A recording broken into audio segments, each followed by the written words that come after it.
नमस्कार मित्रांनो, तर स्वागत आहे तुमचे आमच्या यूट्यूब चॅनलवरती। सध्या आपल्याला स्टार प्रवाह वाहिनीवर थोडं तुझं थोडं माझं ही मालिका पाहायला मिळते व या मालिकेत गायत्रीच्या अभिनयाला खूप लोक पसंत करतात। तर गायत्रीची खरी ओळख काय आहे आणि काय आहे तिचे संपूर्ण नाव, तर याबद्दलच आज आपण सविस्तरपणे माहिती जाणून घेणार आहोत। म्हणून व्हिडिओला शेवटपर्यंत नक्की पहा व तुम्ही चॅनलवरती नवीन असाल तर तुम्ही आमच्या यूट्यूब चॅनलला सबस्क्राईब नक्की करा। गायत्रीचे खरे नाव मानसी कुलकर्णी असे आहे। मानसीचा जन्म 25 जानेवारी 1990 ला मुंबई महाराष्ट्र येथे झाला व 2024 नुसार ही आता 34 वर्षाची झाली आहे। मानसी कुलकर्णी हे प्रोफेशनने एक ॲक्ट्रेस तसेच मॉडेल आहे। ही नॅशनॅलिटीने भारतीय तर रिलिजनने एक हिंदू आहे।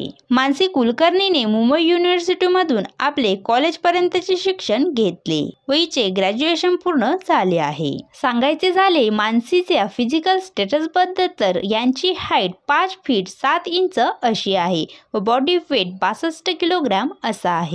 केसांचा रंग तपकिरी तर डोळ्यांचा रंग सुद्धा तपकिरीच आहे। मानसी कुलकर्णीच्या करिअर बद्दल सांगायचे झाले तर मानसीने आपल्या करिअरची सुरुवात 2013 मध्ये शेजारी शेजारी पक्के शेजारी या मालिकेतून केली। त्यानंतर 2012 मध्ये यांनी अघोर या फिल्म मध्ये डेब्यूट केले। नंतर 2023 मध्ये यांची पॉप्युलर फिल्म विजेता ही ठरली व यांना तेव्हापासून एक वेगळीच ओळख निर्माण झाली। मानसी कुलकर्णीच्या इन्कम बद्दल सांगायचे झाले तर ह्या टीव्ही मालिकांमध्ये काम करायचे पर एपिसोड 20,000 रुपये असे चार्ज करीत असतात व ह्या अनेक प्लॅटफॉर्म वरून पैसे कमवीत असतात। तर मित्रांनो, तुम्हाला मानसी कुलकर्णीचा अभिनय कसा वाटतो हे मला कमेंट्स करून नक्की सांगावं। असेच नवनवीन व्हिडिओ पाहण्यासाठी आमच्या यूट्यूब चॅनलला सबस्क्राईब नक्की करा। धन्यवाद।